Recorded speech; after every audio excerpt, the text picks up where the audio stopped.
Hey, welcome back, YouTube. It's GK. I'm living the hobby high life. I hope you are too. We're glad to be here today, and thanks for taking a couple of minutes of your time to stop in. Just a couple quick things to cover today. We had a pretty good day of sales, and I'll flip the camera around here in a second and show you guys those and talk to you a little bit about the card sales that we have going out today. The other thing too was eBay managed payments. So if you're a seller on eBay, you might have heard about managed payments coming in, and then you might have got prompts or messages, or maybe you read something on social that talked about these managed payments. Well, about 2 weeks ago, when we were kind of going through the whole PayPal micropayment thing, we looked into managed payments through eBay. We weren't eligible at that time. We got another email about 7 to 10 days later, asked us if we'd be interested in registering. I did. Everything went through smooth. And one thing that was cool, when we talked a few episodes back about incorporation and having your collection aligned that way, this is one of the times it paid off, because I was able to use that business information, the business EIN, the business bank account number. I was able to use all of that information for my eBay managed payments. And basically what managed payments will do is, instead of having to transfer money through PayPal for purchases or sales, you'll be able to buy directly through eBay. The money, if you're a seller, if you sell a card, then that card will be held in an eBay account, like your eBay account, and then you can set it up to where that account disperses funds daily, weekly, monthly, however it may be. You can even have it set up to where the funds automatically pay fees. So that's pretty cool. I haven't seen an effect. It says I'm pending, so I think by the end of the month I'll be on managed payments. But where it made the biggest impact was when I went to buy cards. So I went to buy a card as their check was going through. So you fill out the documentation, they check everything out, and then they say yes or no. During that time, I tried to buy a card. It wouldn't let me pay through PayPal. So I had to kind of work around that to make sure the buyer got paid. But just know that, man, it's coming. You're going to hear a lot of naysayers. You're going to hear a lot of people speaking for managed payments. At this time, I don't know, but I do know this, that when you do sign up, it could have an effect on how you buy and sell for about a 48-hour window. So I wanted to share that with you guys real quick. And then let me flip this camera around and let's check out some cards. All right, man, that was painless. Let me get these eyeballs so we can check out these cards. So we had a pretty decent sale. We had pretty decent sales yesterday. Here's what we have going out today. We're going to just go through these real quick and talk to you guys about them. I know that we've been getting some good feedback from viewers, and we appreciate that. And one of the things with, it's always better to look at the cards versus the envelope, I think. And there's really a lot of context for these cards. And one of the big things that I think about is, like we said a few episodes back, being engaged in your collection. So here is a 1997 Ricky Waters Fleer. A simple base card, real clean. The photography back then, man, I was a big fan of that, but that's a 99-cent sale. I'm not sure where it's going. You want to find out, go to our Instagram, but that was sold through a team lot listing. Here's a nice card that, man, we're glad to see go to a new home. We're unhappy to part with it to some degree, but, it's a 2019 Prism Cortland Sutton draft day, 2018. So it's a draft day auto, 2018. It's not numbered, but those draft day luminance cards typically have that silver signature, and that's just a cool card. Although it's college uniform, that's a great card of an up-and-coming receiver. I don't know how he's going to do this year. It seems since Brandon Marshall back in the mid 2005, 2006, the Broncos have had a go-to big, tall, strong-bodied receiver. And as a Bronco fan, I appreciate that, for sure.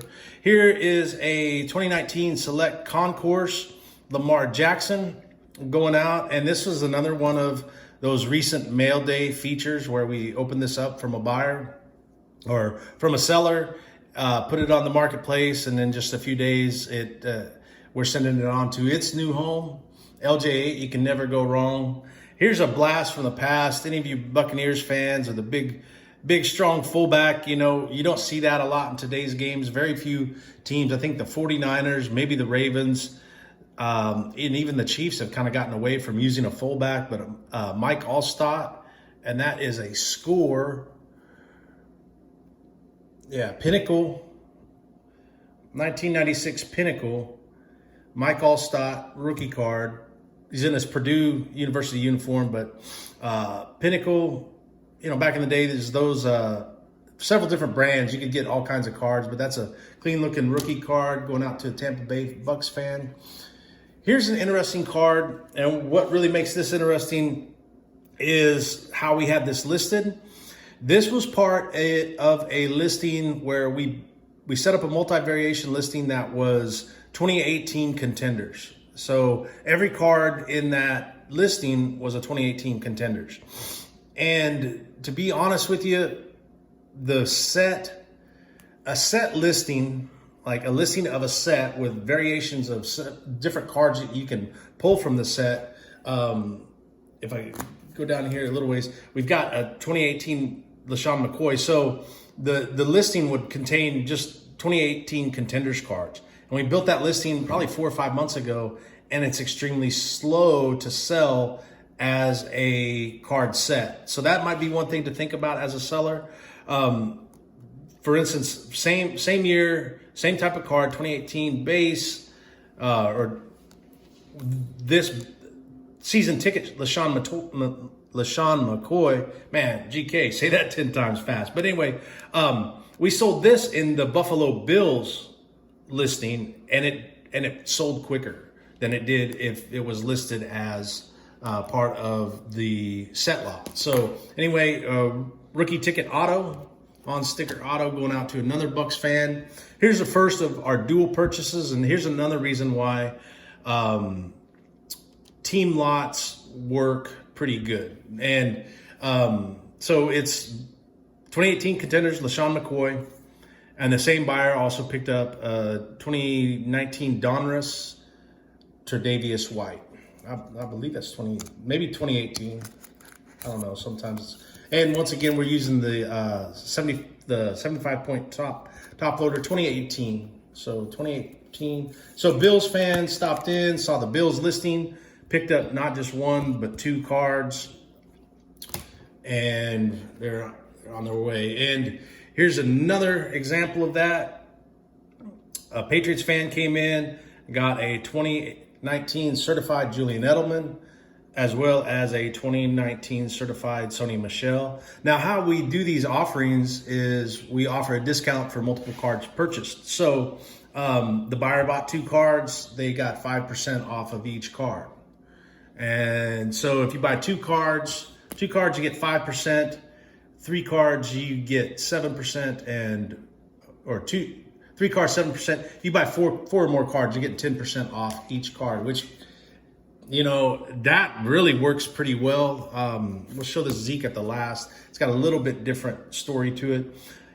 Another example of buyers making multiple purchases on a team lot is this 2018 Prism Chris Carson.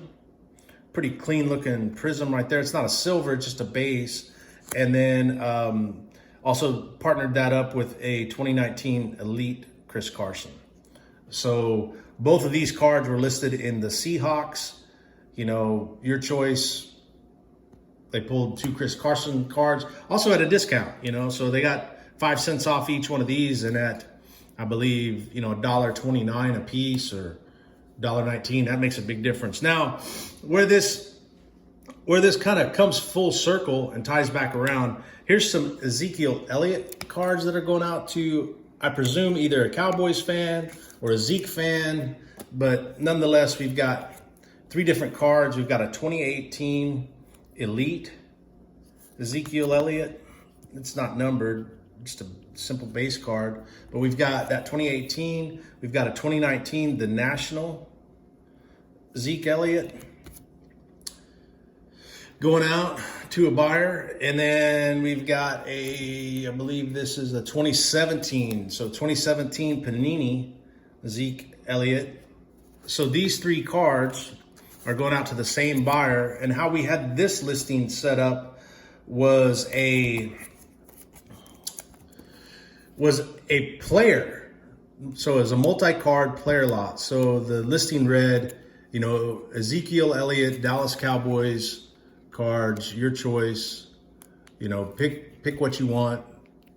And we're sliding all those in a 75-point top loader. All 3 of them fit in there nicely. It'll be a nice PWE shipment, like kind of what we've talked about on our last ones. But anyway, so the Zeke listing, so I had like 12 Zeke cards, and it's taken about 4 months to clear those cards. These are the last of those cards, whereas the team listings seem to do a lot better. You put your cards in a team listing, they seem to sell quite a bit quicker, maybe within 30 days, whereas the player it's harder. And you'll see a team listing will get more views than a player listing. So there we have like three variations of listing styles to use.